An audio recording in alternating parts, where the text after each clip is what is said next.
2013-cü ildə mən bir maşın alıram.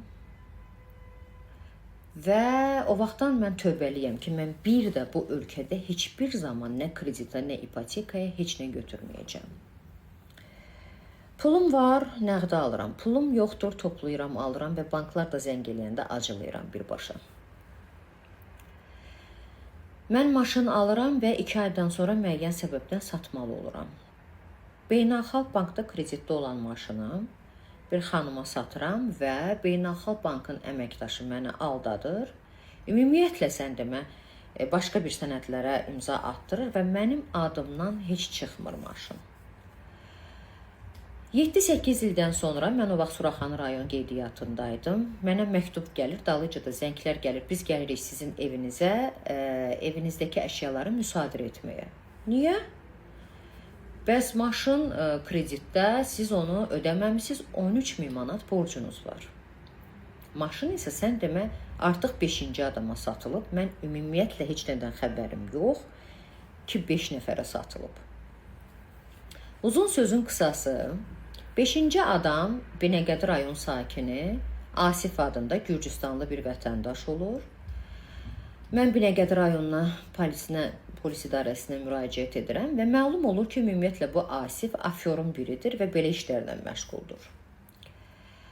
Yazıram şəhər qaisinə, müraciət edirəm, maşın tapılsın. Heç bir şəkildə maşını tapa bilmirlər və mən ətrafımdakı bütün tanışlara, bilişlərə xəbər göndərirəm. Hər zaman demişəm. Dövrdə tapılır maşın, cərimə meydançasına qoyulur. Xəbər edirəm Suraxanı rayon icraçısına, bank əməkdaşına. Deyirlər sənlik deyil, biz xəraca çıxardırıq və bağlayırıq. Sonra məlum olur ki, bu Asif, maşın da Passat Sisi ağ rəngdə, nömrəsi 90 SN 333. Gəlir sənədli şəkildə maşını cərimə meydançasından götürür. Növbəti dəfə bir də əlindən alınır, yenə də gəlir götürür və sonra mənə məlum olur araşdıranda ki, bu Asif həm bank əməkdaşı ilə, həm də icraçı ilə əlbir olub bir ayı bir şiir ilə və bu şəkildə maşını götürə bilirmiş. Uzun müddət xəbər olmur. İl 2023.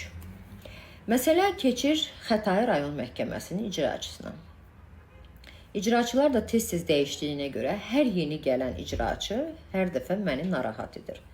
Hər dəfə dediyimdə, məsələn, 2013-də almışamsa 8 il sonra mənə axtarıb bildiriblər. Mən bu Asifi tapmışam, deyiblər sizlik deyil falan və uzun müddət xəbər olmayıb. 2023-də məsələ qloballaşır çox ciddi bir şəkildə və deyilir ki, çıxış yolu yoxdur, borc olub 19.000 manat, Samirə xanım ödəməlisiniz. Çünki artıq stopda qoyulur. Yəni, əgər kredit götürmək istəsən, ölkəni tərk etmək istəsən, mümkün deyil. Mən məcburən 19.000 manatı ödəyirəm.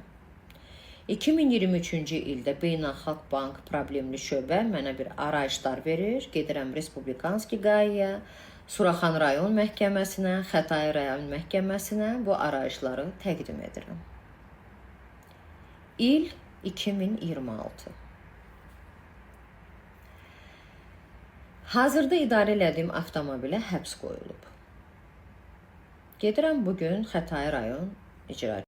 Bəli, siz bağlamısınız borcu bankdan, amma Samirə xanım, bilirsiniz məsələ necədir? Ödənilən məbləğin 10% ödənilməlidir. Əgər sizin şikayətiniz varsa, buyurun, məhkəməyə müraciət edə bilərsiniz, vəkil tutun, sonra apellyasiya məhkəməsinə gedəcək. 10% olsun, indi 1321 manat. Başqası olsa nə fikirləşir? 19.000-i bağlayan, gəl 1321 manatın söhbətini eləməyəcək də. Vəkil tut, məhkəməyə ver, apellyasiyaya ver, pulun gedir, zamanın gedir, əsəbin gedir, çıxardıb deyəcək alada. Yəni, əsas odur söhbət bağlansın, bir də mənim vaxtım getməsin. Tamam, bəs bu qanunları, bu müddəalar hardan çıxır? Şikayətiniz varsa, buyurun, Ədliyyə Naziri Fərid Əhmədov müraciət edin.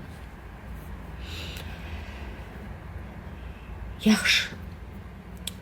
Bütün hər şeyi başa düşdüm, amma mənim bir sualım var. Xahiş edirəm o sualıma deyirəm ki, cavab verin.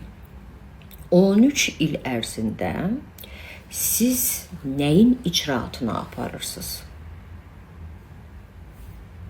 Maşın. Maşın hardadır? Siz mənə maşın tapmısınız, nömrə ilə bərabər təhvil vermisiniz, yoxsa xəraca çıxartmısınız, mənim xəbərim yoxdur.